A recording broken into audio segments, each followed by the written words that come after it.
Over these last few weeks, the Gospel readings that we've been following here have prompted us to begin a journey of accompaniment together. The Gospel readings have sought us to renew and revitalise our faith, looking to make present the fragrance of Christ's closeness and his personal gaze. If you remember the Holy Father's words. As we have reflected upon the different aspects of the spiritual life over these last few weeks, this time, this journey together, has really taught us to remove our sandals before the sacred ground of the other, Pope Francis says. In other words, to remove those things in our life which get in the way from that encounter with the Lord. And one of the significant things about undertaking such a journey of accompaniment is knowing where exactly we need to be heading, more or less, the right direction. Because without that right direction, we end up aimlessly meandering. And aimless wanderings of any sort can never really achieve very much. And the fact that we've set out, we have been striving to make present the fragrance of Christ's closeness, gives us an indication as to where we are heading, to Christ, to that personal encounter with him. And yet the readings this weekend confront us with something different. This weekend we are confronted with quite a different shift in things. A change of pace, if you like. The refocusing, sort of a gear change to go in a new direction. As the focus from today moves to the end times, to those last things. We can see it on one level as being perhaps a preparation for Advent, this time leading up to that new beginning we experience in Advent. But there's also another aspect to it, that aspect in which we focus upon our final end, the final destination, the reason why we have begun this journey of accompaniment together.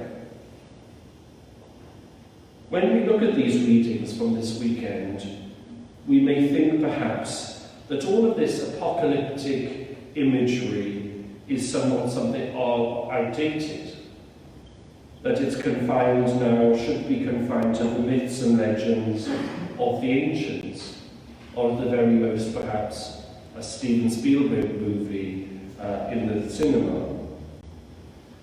And yet we don't have to observe very much of the world around us to know that these end-time moments are indeed something which are relatable to our everyday experience. As we look then towards these end times, if we're not careful, we can get bogged down by the sense of the unknown and the uncertainty as to when these end times are going to take place, and they can really engulf us. And all too easily we can become bogged down to the point of an obsession, with such an obsession only ever leading to a paranoia and in the end a very cynical outlook upon life. We only have to look to certain aspects of the media during these COVID times to show how this is so easily brought to life. We have all observed, I'm sure, the propaganda from the conspiracy theorists, all from different vantage points, from different opinion points, attempting to share with us their version of the truth.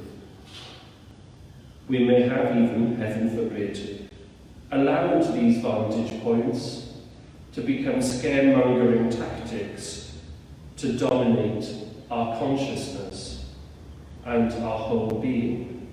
And that fear, that scaremongering, is something which cripples our life. And so faced with such credentials as these, and faced with trying to make sense of these end times, what these end times really mean, we can so easily look upward toward heaven and ask, when, Lord? When is this all going to come about? What our gospel reveals to us this weekend is Jesus' answer to that very question. And the answer that Jesus gives us, he addresses this whole end times, this whole coming of the Lord question in two ways. Firstly, in our active anticipation of these end times, how we prepare for these end times moments, what are we to do? And then secondly, as a matter of faith. While it is important to look at the world around us, to recognise the signs of the times, to recognise the ways in which humanity has perhaps played his or her part in bringing about something of these end times, something about the coming of the Lord, we must always keep this in the perspective and be balanced out with the faith that all of this will only make sense and come to fruition in the Lord's time and not our own time. I was saying to the prayer group on Thursday that a few times now in my lifetime has been the end of the world as predicted. And the one time was in schools, all the teenagers in school saying some dreadful things to the teachers because it was the end of the world on their standards. Of course, they all had attention on Monday morning when the end of the world didn't happen. There is no point whatsoever in allowing any form of anxiety or hysteria or paranoia, or dare I even say it, despair about the state of things in our world, to dominate and to colour our own waiting for the Lord. As we move together towards the season of Advent, to the wonderful season of new beginnings and new opportunities, looking at these end times prompts us to stay close to Jesus. Because when we stay close to Jesus, nothing else really matters. Let us stay close. Let us, at a steady pace, continue on our journey just to strive to make present the fragrance of Christ's closeness and his personal gaze in our life. When we do this, nothing else can possibly go wrong. For as Jesus says at the end of that gospel, heaven and earth will pass away, but my words will not pass away.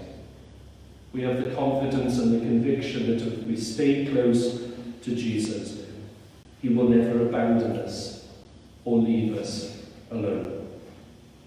Amen. Amen.